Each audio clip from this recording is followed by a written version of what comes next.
স্বাগত ডিবিসি সংবাদে। আপনাদের সাথে আছি আমি জান্নাত সাথী। এবার জানাবো খবরের বিস্তারিত। শহীদ বুদ্ধিজীবী দিবসে গভীর শ্রদ্ধা ভরে জাতির শ্রেষ্ঠ সন্তানদের স্মরণ করছে জাতি। ভোরে রাজধানীর মিরপুরে শহীদ বুদ্ধিজীবী স্মৃতিসৌধে জাতির শ্রেষ্ঠ মেধাবীদের প্রতি শ্রদ্ধা নিবেদন করেছেন রাষ্ট্রপতি মোহাম্মদ শাহাবুদ্দিন ও প্রধান উপদেষ্টা ডক্টর মোহাম্মদ ইউনূস। সকাল ৭টার দিকে প্রথমে রাষ্ট্রপতি ও পরে ৭টা ১৫ প্রধান উপদেষ্টা এ শ্রদ্ধা নিবেদন করেন। সেখানে তারা কিছুক্ষণ নীরবে দাঁড়িয়ে থাকেন। সকাল ৭টা ৫ রাষ্ট্রপতি মোহাম্মদ শাহাবুদ্দিন মিরপুর শহীদ বুদ্ধিজীবী স্মৃতিসৌধে পুষ্পস্তবক অর্পণ করেন।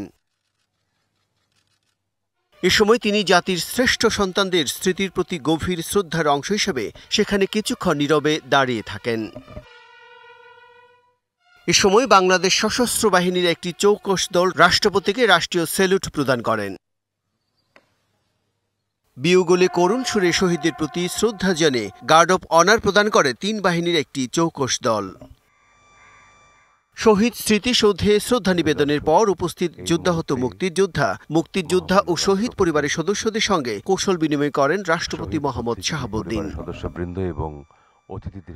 রাষ্ট্রপতির পর স্মৃতিসৌধে পুষ্পস্তবক অর্পণ করেন প্রধান উপদেষ্টা ডক্টর মোহাম্মদ ইউনূস। এ সময় তিনি বীর শহীদের স্মৃতির প্রতি গভীর শ্রদ্ধা জানিয়ে কিছুক্ষণ নীরবে দাঁড়িয়ে থাকেন। এ সময় বিয়োগলে বাজানো হয় করুণ সুর। প্রধান উপদেষ্টার পর অন্যান্য উপদেষ্টাগণও বীর শহীদের স্মৃতির প্রতি গভীর শ্রদ্ধা নিবেদন করেন। পরে সাধারণ মানুষের শ্রদ্ধা নিবেদনের জন্য উন্মুক্ত করে দেওয়া হয় মিরপুরের বুদ্ধিজীবী স্মৃতিসৌধ। সবাই ব্যতিব্যস্ত। Bijan Kumar Das, DBC news, Dhaka. শহীদ বুদ্ধিজীবী দিবসে মিরপুরে বুদ্ধিজীবী স্মৃতিসৌধে বীর শহীদদের স্মৃতির প্রতি শ্রদ্ধা জানাচ্ছেন বিভিন্ন রাজনৈতিক দলের সদস্যরা। সেখান থেকে আমাদের দুজন সহকর্মী যুক্ত হয়ে সেখানকার সর্বশেষ খবর জানাবেন। প্রথমে যেতে চাই আরিফুল ইসলামের কাছে। আরিফ, আপনি তো সকাল থেকে বুদ্ধিজীবী স্মৃতিসৌধে বীর শহীদের স্মৃতির প্রতি শ্রদ্ধা জানানোর খবর জানাচ্ছিলেন। এই মুহূর্তে যারা শ্রদ্ধা জানাচ্ছেন তাদের প্রতিক্রিয়া জানাবেন। দেখুন সাথেই সকাল থেকে কিছুটা সর্বস্তরের মানুষ যখন প্রবেশ করতে পারলো, সেই সময়টাতে নেতাকর্মী বা সর্বস্তর বা নানা পেশাজীবী মানুষের উপস্থিতিটা কিন্তু আমরা কিছুটা কম দেখতে পেরেছি। কিন্তু বেলা বাড়ার সঙ্গে সঙ্গে এখানে নেতাকর্মী সহ বিভিন্ন রাজনৈতিক দলের নেতাকর্মী সহ আরও যারা অন্যান্য যে সংগঠন রয়েছে, শিক্ষার্থী রয়েছে, বিভিন্ন শিক্ষা প্রতিষ্ঠান রয়েছে, বৈষম্য বিরোধী ছাত্র আন্দোলনের পক্ষ থেকে কিন্তু প্রায় বলা যায় যে একেবারে ঢল নেমেছে এই মিরপুর শহীদ বুদ্ধিজীবী স্মৃতিসৌধে। ইতিমধ্যেই বিএনপির পক্ষ থেকে নানাভাবে বিভিন্ন পর্যায়ে নেতাকর্মীরা তারা কিন্তু আসছেন। বিশেষ করে এখানে বিএনপির সিনিয়র যুগ্ম মহাসচিব যিনি আছেন রুহুল কবির রিজভী, তিনি কিন্তু ইতিমধ্যেই এসেছেন। এসে এই জাতির শ্রেষ্ঠ সূর্য সন্তানদের প্রতি শ্রদ্ধা জানিয়েছেন। আর পাশাপাশি বিজেপি থেকে শুরু করে জাসদ, এছাড়াও নানান যে অন্যান্য যে রাজনৈতিক দলগুলো রয়েছে প্রত্যেকেই কিন্তু এসেছেন। তো এখানে বিএনপির নেতা তিনি কথা বলছেন, একটু তার কাছে যাব শুনবো আজকের যে এই যে আজকের জাতির যে বুদ্ধিজীবী হত্যার যে বিষয়টি সেটা আসলে এখানে তিনি কথা বলছেন। আমি একটু যেতে চাই। স্বাধীনতার পর আমরা লক্ষ্য করেছি যখনই এই ফ্যাসিবাদী সরকার হাসিনা বলেন, তার পিতারও শাসনামল বলেন, তারা ক্ষমতা যখন এসেছিল তখনও এই জাতিকে মেধাশূন্য করার জন্য অনেক অত্যাচার করেছে, নির্যাতন করেছে, গুম করেছে, খুন করেছে, বিচার বহির্ভূত হত্যাকাণ্ডও করেছে। এইভাবে একটা জাতি যখন ধ্বংস হয়ে যাচ্ছে, বিগত 15, 16, 17 বছর আমরা এই দেশের ছাত্র জনতা সবাই মিলে আন্দোলন সংগ্রাম গড়ে তুলি। সর্বশেষ ছাত্র জনতার আন্দোলনের মধ্য দিয়ে এই জাতি গণতন্ত্রের বিজয়কে সামনে নিয়ে আসার জন্য যে লড়াই করেছে, যে সংগ্রাম করেছে, মেধাশূন্য জাতিকে কিভাবে মেধাকে সম্পৃক্ত করে কিভাবে এই জাতিকে আরো এগিয়ে নিয়ে যায় এবং আমাদের টার্গেটে পৌঁছার জন্য ভবিষ্যৎ বাংলাদেশটা যেন সুন্দর হয়, গণতন্ত্রের বীজটাকে যেন আমরা আরো শক্তিশালী করতে পারি।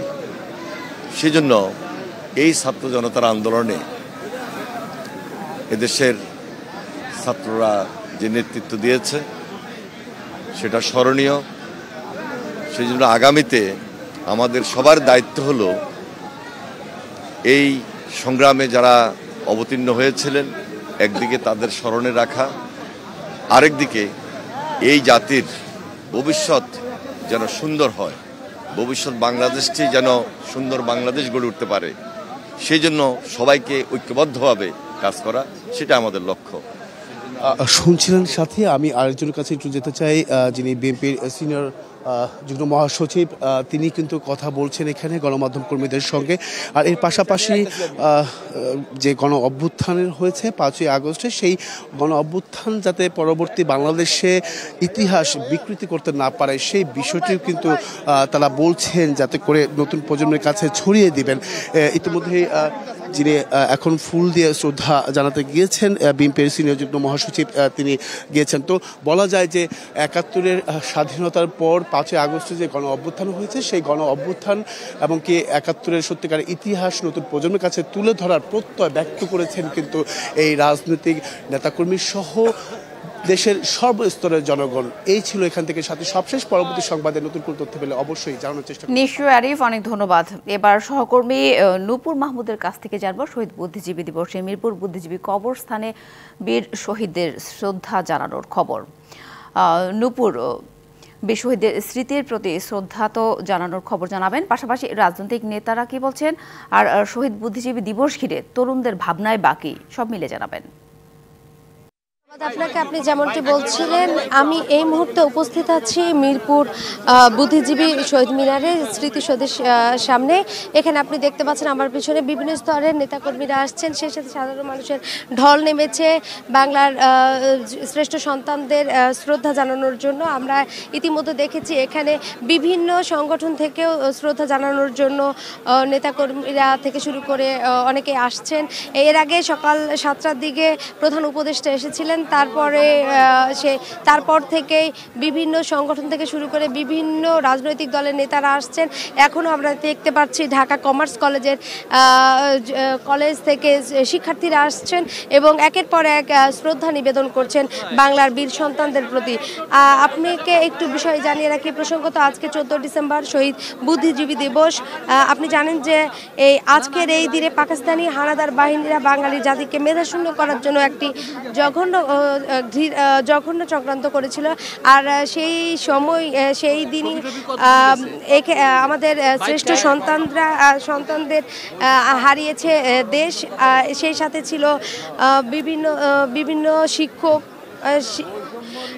আপনাকে আরেকটি বিষয় জানিয়ে রাখি, আজকে হচ্ছে একটু পরেই বিএনপির মহাসচিব মির্জা ফখরুল ইসলাম আলমগীর একটু পরেই আসবো বলে আমরা এখন পর্যন্ত জানতে পেরেছি। সেই সাথে আমরা জেনেছি যে এখানে যারা এর আগেও এসেছিল তারাও বলছেন 71 আর 24 নিয়ে অনেক নেতাকর্মীরা কথা বলেছেন। আমরা এখন পর্যন্ত সহকর্মী নূপুর মাহমুদ জানাচ্ছিলেন শ্রদ্ধা নিবেদনের খবর। শহীদদের স্বপ্ন পূরণের ধারাবাহিকতায় জুলাই গণ অভ্যুত্থান মন্তব্য করে আইন উপদেষ্টা আসিফ নজরুল বলেছেন, একটি দলের ব্যর্থতা যেন পুনরাবৃত্তি এবং রাষ্ট্র গড়ার সুযোগ যেন নষ্ট না হয়, সে বিষয়ে সবাইকে সহযোগিতার আহ্বান জানান তিনি। মিরপুরে শহীদ বুদ্ধিজীবী স্মৃতিসৌধে জাতির শ্রেষ্ঠ সন্তানদের প্রতি ফুল দিয়ে শ্রদ্ধা জানিয়ে তিনি এসব কথা বলেন। এ সময় মুক্তিযুদ্ধ বিষয়ক উপদেষ্টা ফারুকী আজম বলেন, বিগত স্বৈর শাসকের আমলে মানুষের মুক্ত বুদ্ধির চর্চা বাধাগ্রস্ত হয়েছে। এখন মুক্ত পরিবেশে সবাই মুক্ত বুদ্ধির চর্চা করতে পারবে বলে মন্তব্য তার। রাষ্ট্রের প্রতিটি মুক্তিযোদ্ধাদের মূল্যায়ন নিশ্চিত করা হবে বলেও জানান মুক্তিযুদ্ধ বিষয়ক উপদেষ্টা।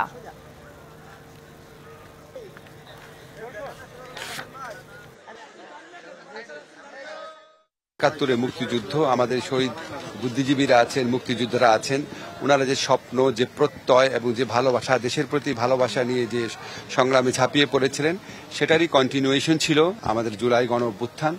একদলীয় মানসিকতার জন্য, একটা দলের ব্যর্থতার জন্য আজকে কোনোভাবেই যেন সেই ব্যর্থতার পুনরাবৃত্তি না হয়। আমাদের তরুণদের আত্মত্যাগের বিনিময়ে রাষ্ট্র গড়ার যে দ্বিতীয় সুযোগ আমরা পেয়েছি, সেই সুযোগ যেন আমরা কোনোভাবেই নস্যাৎ না করি। মুক্তিযুদ্ধ হয়েছে জাতিগতভাবে, তারা যে অবদান কিংবা যে ত্যাগ, যে বীরত্ব মুক্তিযুদ্ধে প্রদর্শন করেছে সেটা 71-এর নিরিখেই নির্ণীত হবে। শহীদ বুদ্ধিজীবী দিবসে মোহাম্মদপুর রায়ের বাজার থেকে আমাদের সাথে যুক্ত হয়েছেন দুজন সহকর্মী। প্রথমে যেতে চাই সহকর্মী সাব্বির রোজের কাছে। রোজ, এই মুহূর্তে বীর শহীদদের স্মৃতির প্রতি শ্রদ্ধা জানাতে কারা আছেন, কি বলছেন সব মিলে জানাবেন। রায়ের বাজার বদ্ধভূমি স্মৃতিসৌধে। তো আপনি জানেন আমরা এখানে সকাল থেকে আছি, ঠিক 6:30 থেকে বিভিন্ন রাজনৈতিক দল, বিভিন্ন সংগঠন, শহীদদের শ্রদ্ধা জানাতে আমরা দেখেছি উপদেষ্টারাও আসছেন। ক্রমেই মানুষজন বাড়ছে জাতির বীর শহীদদের শ্রদ্ধা জানাতে। আপনি জানেন আজ থেকে 53 বছর আগে আজকের এই দিনে একটি জাতির 1000 বছরের পিছিয়ে যাওয়ার গল্প রচিত হয়েছিল এই বুদ্ধিজীবী হত্যার মাধ্যমে, এবং এই ঘৃণ্য চক্রান্ত পাক আমাদের বাহিনী ও তাদের দোসরদের কারণে বাঙালি জাতি পিছিয়ে যায়। তো সেই জায়গা থেকে আজকে সবাই শ্রদ্ধা ভরে স্মরণ করছে জাতির এই বীর সন্তানদের। শ্রেণীর মানুষ বিভিন্ন রাজনৈতিক দলের নেতাকর্মীরা যেটি বলছেন যে গত স্বৈরাচার আমলে তারা মুক্তভাবে এই জাতির বীর সন্তানদের শ্রদ্ধা জানাতে পারেনি।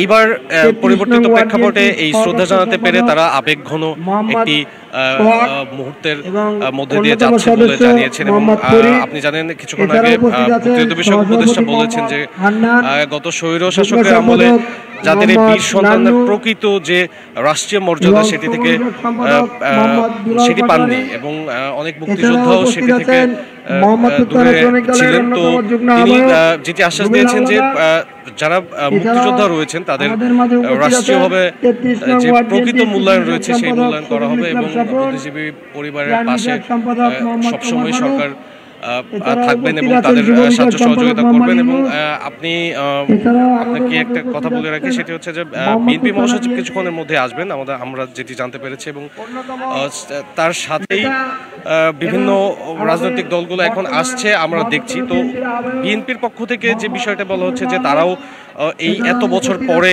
এই সৌধে আসতে পেরেছেন এবং তারা মুক্তভাবে এখন মুক্ত বুদ্ধির চর্চা করতে পারবেন। এবং তরুণদের মধ্যে যে ভাবনাটা দেখা যাচ্ছে সেটি হচ্ছে যে এই বুদ্ধিজীবীদের যে স্বপ্নের বাংলাদেশ ছিল সেই স্বপ্নের বাংলাদেশ গড়ার লক্ষ্যে তারা কাজ করবে বলে প্রতিশ্রুতি ব্যক্ত করেছেন। তো এই ছিল আপাতত আমার কাছে সর্বশেষ সাথী। রোজ, ধন্যবাদ আপনাকে। শ্রদ্ধা নিবেদনের খবর জানাচ্ছিলেন আমাদের সহকর্মী সাব্বির রোজ। এবার শ্রদ্ধা নিবেদনের আরো খবর জানবো সহকর্মী রিফাত তাসনুবার কাছ থেকে। রিফাত, এর আগেও আপনি শ্রদ্ধা নিবেদনের খবর জানাচ্ছেন আমাদেরকে, যারা এসেছেন যে আসলে জাতির শ্রেষ্ঠ সন্তানরা যে লক্ষ্যে যে উদ্দেশ্যে দেশের জন্য প্রাণ দিয়েছেন সেই লক্ষ্য কি আসলে পৌঁছেছে কিনা, যারা এসেছেন শ্রদ্ধা জানাতে তারা কি বলছেন? আপনি দেখেছেন ভোরের আলো ফোটার পর থেকেই বিভিন্ন শ্রেণী পেশার মানুষ, বিভিন্ন সংগঠনের যারা রয়েছেন তারা এখানে রায়ের বাজার বৌদ্ধভূমিতে এসেছেন শহীদদের প্রতি শ্রদ্ধা জানাতে। তাদের কাছে আমাদের একটি প্রশ্নই ছিল, গত এই যে 53 বছরে কতটুকু অর্জিত হয়েছে শহীদের স্বপ্ন, এবং তারা যতটুকু আমাদেরকে জানিয়েছেন, এখানে অনেক প্রবীণও এসেছিলেন, তাদেরকেও আমরা এই প্রশ্নটি করছিলাম। তারা আমাদের জানিয়েছেন তাদের স্বপ্ন এখনো পুরোপুরি বাস্তবায়িত হয়নি, এবং পুরোপুরি বাস্তবায়নের জন্য বাংলাদেশকে হাঁটতে হবে আরো বহু পথ। আপনি দেখতে পাচ্ছেন এখানে অনেক ছোট ছোট কোমলমতি শিশুরা এসেছে, তাদের বাবা মার হাত ধরে তারা লাল সবুজের পতাকা উড়াচ্ছে, এবং শহীদদের যে দেখে যাওয়া পথ সেই পথের কথা তারা তাদের শিক্ষকদের কাছ থেকে জেনেছে, তারা জেনেছে তাদের বাবা মায়ের কাছ থেকে। এবং এখানে একটি কথাই সবাই বলছে যে জুলাই অভ্যুত্থানের পর আবার নতুন করে যে বাংলাদেশ পেল পুরো জাতি, সেই স্বপ্ন অন্তত যেন বাস্তবায়িত হয় সেই প্রত্যয় তারা ব্যক্ত করেছেন। এখানে এসেছেন কেমন, আপনাদের এখানে আসলে কেন এসেছেন এটা একটু বলবেন, এবং একই সাথে বলবেন যে কেমন বাংলাদেশ দেখতে চান। আসলে এখানে আমাদের শহীদদের ভাইকে শ্রদ্ধা জানানোর জন্য আমরা এখানে উপস্থিত হয়েছি। আমাদের স্কুলের প্রত্যেকের এখানে এসেছে, এবং আমাদের বাংলাদেশকে আমরা উন্নত মানের বাংলাদেশ দেখতে চাই, স্মার্ট বাংলাদেশ দেখতে চাই, এতটুকু আমার প্রত্যাশা। ধন্যবাদ জানাচ্ছি। আপনি দেখছিলেন একটি স্কুলের একজনের সঙ্গে আমরা কথা বলছিলাম। তিনি একটি স্মার্ট সুন্দর বাংলাদেশের স্বপ্ন নিয়ে এখানে এসেছেন শহীদদের প্রতি শ্রদ্ধা জানানোর জন্য। এখানে আরও নানান পেশার মানুষ রয়েছেন, নানান ধর্ম বর্ণ নির্বিশেষে সব ধর্মের মানুষই এসেছেন। তাদের সবারই একটি প্রত্যয়, জাতি ধর্ম বর্ণ নির্বিশেষে একটি সুন্দর বৈষম্যহীন রাষ্ট্র যেন গঠন করতে পারে এবং শহীদের দেখানো পথ যেন এদেশের মানুষ অনুসরণ করে। তো এই কিন্তু ছিল রায়ের বাজার বৌদ্ধভূমি থেকে আমার কাছে থাকা সবশেষ খবর। ধন্যবাদ তাসনুবা। সারা দেশের মতো খুলনায় শহীদ বুদ্ধিজীবী দিবসে শ্রদ্ধা ভরে স্মরণ করা হচ্ছে জাতির শ্রেষ্ঠ সন্তানদের। দিবসটি উপলক্ষে ভোর থেকে খুলনার গল্লামারী বৌদ্ধভূমির স্মৃতিসৌধে জড়ো হতে থাকে সর্বস্তরের মানুষ। প্রথমে প্রশাসন, রাজনৈতিক ও বিভিন্ন সাংস্কৃতিক দলের পক্ষ থেকে ফুল দিয়ে শ্রদ্ধা জানানো হয়। পরবর্তীতে পর্যায়ক্রমে শহীদ বেদিতে শ্রদ্ধা জানান সর্বস্তরের মানুষ। শ্রদ্ধা নিবেদন শেষে খুলনা বিভাগীয় কমিশনার বলেন, যে স্বপ্ন নিয়ে শহীদ বুদ্ধিজীবীরা জীবন দিয়েছেন তাদের সেই স্বপ্ন বাস্তবায়নের লক্ষ্যে কাজ করা হচ্ছে। যে জাতির এই শ্রেষ্ঠ সন্তানদের যেন আমরা যথাযথ মর্যাদা দিতে পারি, তাদের যেন আমরা মূল্যায়ন করতে পারি, এতটুকুই আজকের দিনে। বুদ্ধিজীবী দিবসের শহীদদের রক্তের বিনিময়ে অঙ্গীকার যে বাংলাদেশকে রক্ষা করতে হবে, সবার আগে বাংলাদেশ এবং সবার আগে বাংলাদেশ নিয়ে আমরা টিকে থাকবো। স্মরণ করছি যারা শহীদ বুদ্ধিজীবী, যারা শহীদ হয়েছেন দেশের জন্য। এই শহীদ বুদ্ধিজীবী দিবসে আমরা প্রতিজ্ঞা করছি খুলনাবাসী, খুলনা জেলার খুলনা বিভাগের সমস্ত লোকজনদেরকে নিয়ে দলমত নির্বিশেষে সবাইকে নিয়ে কাজ করব এই শহীদ বুদ্ধিজীবী দিবসে। এটি আমাদের অঙ্গীকার। সিলেটের নানা আয়োজনের মধ্য দিয়ে দেশের সূর্য সন্তান শহীদ বুদ্ধিজীবীদের স্মরণ করা হচ্ছে। শহীদ বুদ্ধিজীবী দিবসে সিলেটের আয়োজন সম্পর্কে জানাতে আমাদের সাথে যুক্ত হয়েছেন সহকর্মী প্রত্যুষ তালুকদার। প্রত্যুষ, শ্রদ্ধা নিবেদনের খবর জানাবেন। আজকে দিনব্যাপী কি আয়োজন রয়েছে আর কেমন বাংলাদেশ দেখতে চান যারা শ্রদ্ধা জানাতে এসেছেন? আমি এখন রয়েছি সিলেট কেন্দ্রীয় শহীদ মিনার সংলগ্ন শহীদ বুদ্ধিজীবী স্মৃতিসৌধ। নিশ্চয়ই দেখতে পাচ্ছেন এখানে আসলে যে পুষ্পস্তবক অর্পণের যে আনুষ্ঠানিকতা কিছুক্ষণ আগেই এখানে সমাপ্ত হয়েছে। একটু জানিয়ে দিতে চাই, সকাল 9টা থেকেই শুরু হয়েছে এবং প্রথমেই এখানে পুষ্পস্তবক অর্পণ করেন বীর মুক্তিযোদ্ধা সংসদ এবং তারপর বিভাগীয় কমিশনার, পুলিশ প্রশাসন, জেলা প্রশাসন, সিটি কর্পোরেশন সহ আমরা দেখেছি বিভিন্ন সরকারি বেসরকারি দপ্তর অধিদপ্তরের লোকজন এখানে এসেছেন, সাধারণ মানুষ এসেছেন এবং আমরা দেখেছি বাসদ ছাত্রফ্রন্ট সহ বাম রাজনৈতিক দলগুলোর প্রতিনিধিরা তারা কিন্তু এখানে মিছিল সহকারে এসেছেন এবং শ্রদ্ধা জানিয়েছেন। তো আমরা কথা বলেছি প্রশাসনের সাথে, তারা বলেছেন যে আসলে মূলত এই যে গণতান্ত্রিক চেতনা ছড়িয়ে দিতে এই যে যারা বুদ্ধিজীবী, যারা শহীদ হয়েছেন কিংবা মুক্তিযোদ্ধা, যাদের আত্মত্যাগের বিনিময়ে এই দেশ আমরা পেয়েছি, বাংলাদেশ পেয়েছি এবং এরপরও এই দেশে আঘাত এনেছে স্বৈরাচার কিংবা স্বেচ্ছাচারিতা, সেসবের অবসান তারা চান এবং এমন একটা আসলে পরিস্থিতি তৈরি করতেন যাতে গণতন্ত্র থাকে, সবার বাক স্বাধীনতা থাকে, সম অধিকার থাকে। সেই বৈষম্যহীন বাংলাদেশের যে স্বপ্ন মুক্তিযোদ্ধারা কিংবা শহীদ বুদ্ধিজীবীরা দেখেছেন তার প্রতিফলন যেন বারবার ফিরে আসছে। তো এছাড়াও আরেকটি বিষয়, এখানে সিলেট সহ সারা দেশে যে সকল স্মৃতি জড়িত স্থান রয়েছে শহীদ বুদ্ধিজীবীদের এবং বীর মুক্তিযোদ্ধাদের কিংবা মুক্তিযুদ্ধের গণকবর কিংবা বিভিন্ন ধরনের বদ্ধভূমি যেগুলো আসলে অনাদর অবহেলায় পড়ে রয়েছে সেগুলো আসলে সংরক্ষণের তাগাদা আমরা দেখেছি। আমরা প্রশাসনের পক্ষ থেকে জানতে চেয়েছি তাদের কাছে, তারা বলছেন যে আসলে এই নতুন বাংলাদেশে, বদলে যাওয়া বাংলাদেশে তারা চাইছেন যে সকলের অধিকার নিশ্চিত হোক, তার পাশাপাশি আমাদের যে গৌরব গাথার যে ইতিহাস, বীর মুক্তিযুদ্ধের শহীদ বুদ্ধিজীবী কিংবা বীর মুক্তিযোদ্ধাদের মুক্তিযুদ্ধের স্মৃতিচিহ্নগুলো সেগুলো যেন আসলে সংরক্ষণ করা হয়, সেই দাবিও আসলে নতুন প্রজন্ম এখানে করেছেন। তো সবকিছু মিলিয়ে আরো নানা আয়োজন রয়েছে দিনব্যাপী প্রশাসনিকভাবে এবং বিভিন্ন প্রতিষ্ঠানের পক্ষ থেকে। সকাল থেকে পুষ্পস্তবক অর্পণ প্রথম পর্ব শেষ হয়েছে, কিছুক্ষণ পর হয়তো আরো কিছু সংগঠন এখানে এসে পুষ্পস্তবক অর্পণ করবেন। তো সবকিছু মিলিয়ে এই ছিল সিলেটের আয়োজনের সর্বশেষ। ধন্যবাদ প্রত্যুষ।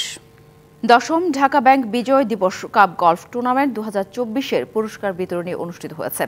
শুক্রবার রাতে ঢাকা সেনানিবাসের আর্মি গলফ ক্লাবের ব্যাংকুয়েট হলে এই পুরস্কার বিতরণী অনুষ্ঠানের আয়োজন করা হয়।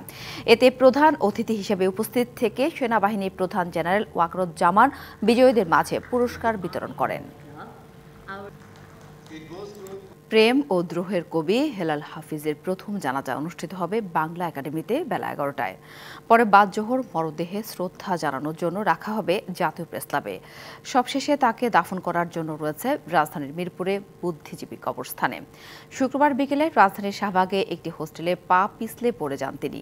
পরে বঙ্গবন্ধু মেডিকেল বিশ্ববিদ্যালয় হাসপাতালে নেওয়া হলে চিকিৎসকরা তাকে মৃত ঘোষণা করেন। মৃত্যুকালে হেলাল হাফিজের বয়স হয়েছিল ৭৬ বছর। এখন তার মরদেহ রাখা হয়েছে বঙ্গবন্ধু শেখ মুজিব মেডিকেল বিশ্ববিদ্যালয় হাসপাতালে।